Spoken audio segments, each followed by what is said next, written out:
নুরুল হক নূরের ওপর হামলার প্রতিবাদে রাজধানীর পল্টনে সড়ক অবরোধ করে বিক্ষোভ করছে গণ অধিকার পরিষদের নেতাকর্মীরা।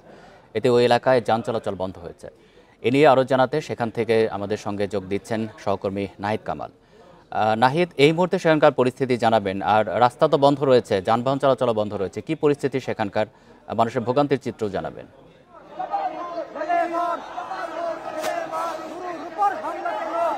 জি, আজকে ঠিক বিকেল 4:30টার পরে মূলত গণ অধিকার পরিষদের যে পূর্বঘোষিত কর্মসূচি ছিল, গণ অধিকার পরিষদের সভাপতি নুরুল উপর সাম্প্রতিক সময়ে যে হামলা ঘটনা ঘটেছে তার পরবর্তী সময়ে দলটি নানান কর্মসূচি কিন্তু এর মধ্যে দিয়ে আসছে। আজকেও আমরা দেখেছি 4:30টার পর তাদের যে পূর্বঘোষিত কর্মসূচি ছিল, তাদের কেন্দ্রীয় কার্যালয় থেকে তারা মূলত ঠিক ঘণ্টাখানেক সময় ধরে এরই মধ্যে পল্টন মোড়ে এসে সড়ক অবরোধ করে রেখেছে এবং অবরোধের পরে এক পর্যায়ে কিন্তু এর আশপাশে যান চলাচল একেবারে বন্ধ হয়ে গেছে।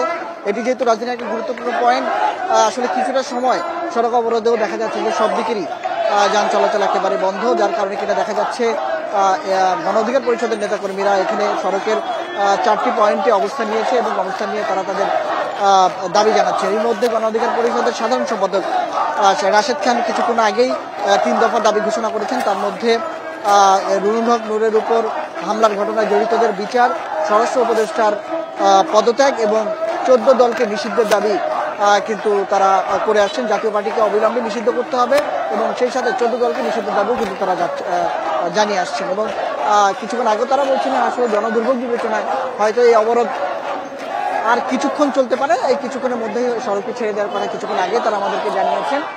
হয়তো তাদের অবরোধ তুলে নিলে যান চলাচল স্বাভাবিক হবে। এর আগে আমরা দেখেছি তারা মূলত রাস্তায় সড়কে আগুন জ্বালিয়ে সড়ক অবরোধ করেছে এবং এতে দেখা যায় মূলত পল্টন থেকে চতুর্দিকে যেসব যান চলাচল করে সেসব যান চলাচল বন্ধ হয়ে গেছে, যার কারণে কিছুটা ভোগান্তিতে পড়তে হয়েছে এই সড়ক দিয়ে যারা চলাচল করে তাদের।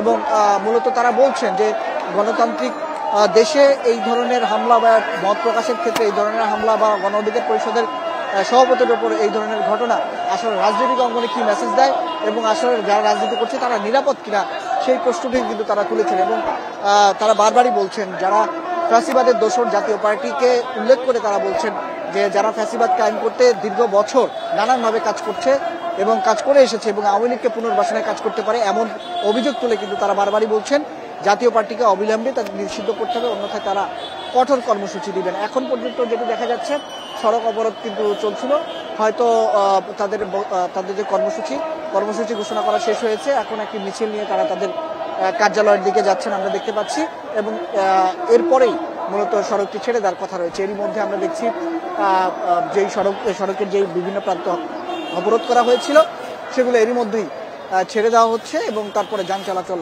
স্বাভাবিক হতে পারে। এছাড়া তারা যে আলটিমেটাম ঘোষণা করেছেন সেই যথাসময়ের মধ্যে তাদের যে কর্মসূচি, তাদের যে দাবি সেই দাবি পূরণ না হলে তারা আরো কঠোর কর্মসূচির হুঁশিয়ারি কিন্তু দিয়ে যাচ্ছেন। সবকিছু মিলিয়ে এখনকার যে পরিস্থিতি, যান চলাচল কিছুটা সময়ের মধ্যে স্বাভাবিক হচ্ছে এবং এরপরে মূলত তাদের কর্মসূচিও কিন্তু তাদের এখান থেকে প্রত্যাহার করা হচ্ছে।